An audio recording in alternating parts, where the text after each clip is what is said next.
Actually, today I'm here not as a position of a student, a sophomore, but in the position of CEO of a company, which is facing a really big problem right now. As a CEO, it is a duty and responsibility in order to follow up the company progress and also to establish solutions to any problems happening in the company. As I see nowadays that all the board directors have noticed that all the company progress and company profits has gradually dropped, and we cannot find out the problem actually. But after a further analysis, especially on performance appraisal, we have found out that the main reason behind the declining company progress is that the decreasing productivity of employees. So therefore, in order to solve the problem, we have to establish some effective solution in order to boost employee motivation and to boost their daily performance. So today I have come up with three main methods about employee motivation. First one is monetary rewards, second one is non-monetary motivation, and the third one is equity theory. But before going into the 3 points, I want to explain a little bit about motivation. What is the motivation? Motivation is, in technical words, it means that a psychological process in order to arouse and direct goal-directed behavior.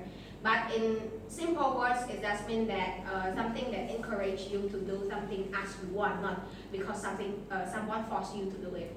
So employee motivation, it means that you have to do something to encourage your workers in order to do the job as they want to do themselves as well. So without further delay, let's move to the first one. First one is monetary reward. Initially, we have to use monetary compensation.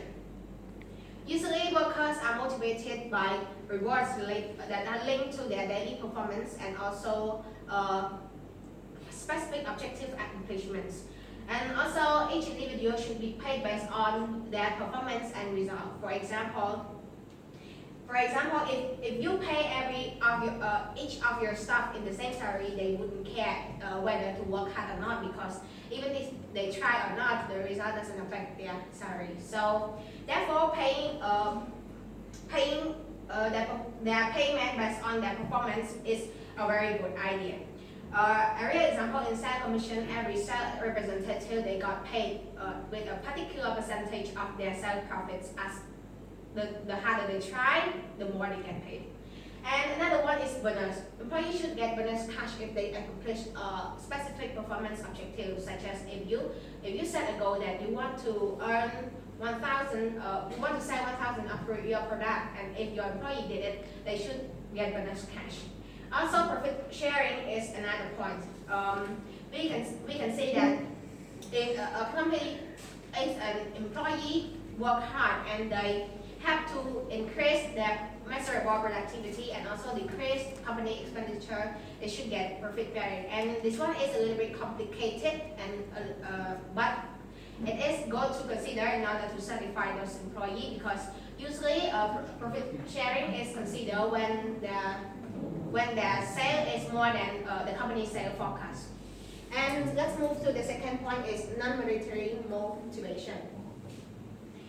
We need to come up with some non-monetary ways of compensating your workers, because not every employee will be satisfied with only money, but employers ourselves have to put our effort and time to understand about our workers' feeling towards offices and working environment. The first one is working environment. Some workers may not feel like working when they are not comfortable with their working environment. For example, this can include the atmosphere of their offices, their supplies and equipment, the worker they work with, and also it can be their boss as well. And the second one is work-life balance.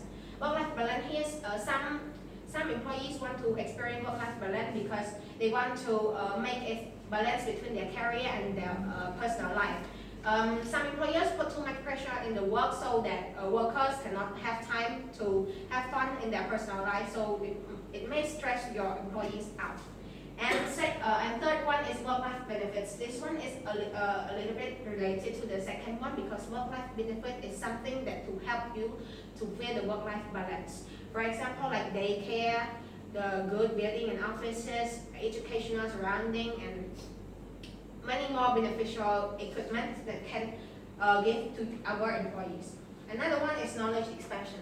People like to work in somewhere not only they can work, but they can expand their knowledge.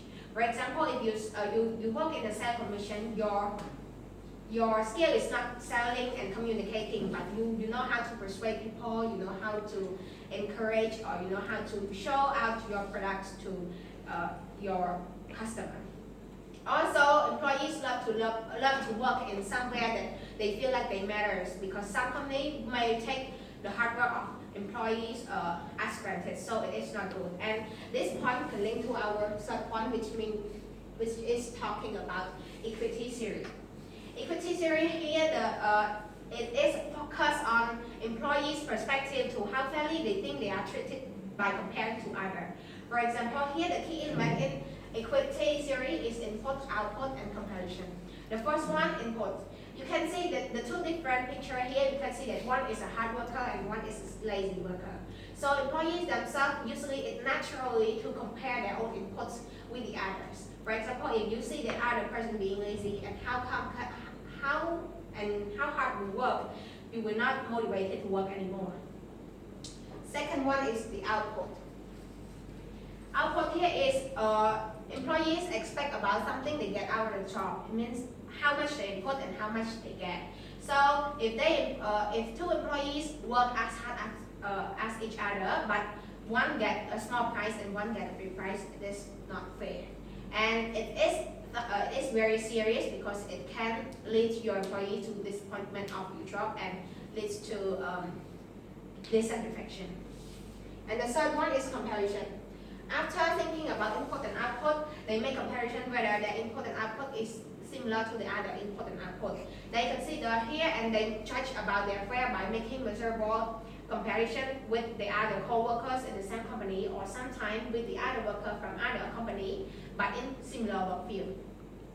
So if you got a fair comparison, it's make your employees satisfied, but if it's unfair, it's make your employee not wanting to work anymore. And as a result, company equity is very important for to ensure worker satisfactory and also motivation. So all in all, in order to boost employee performance, we have to consider about monetary rewards, non-monetary motivations, and also employment equity.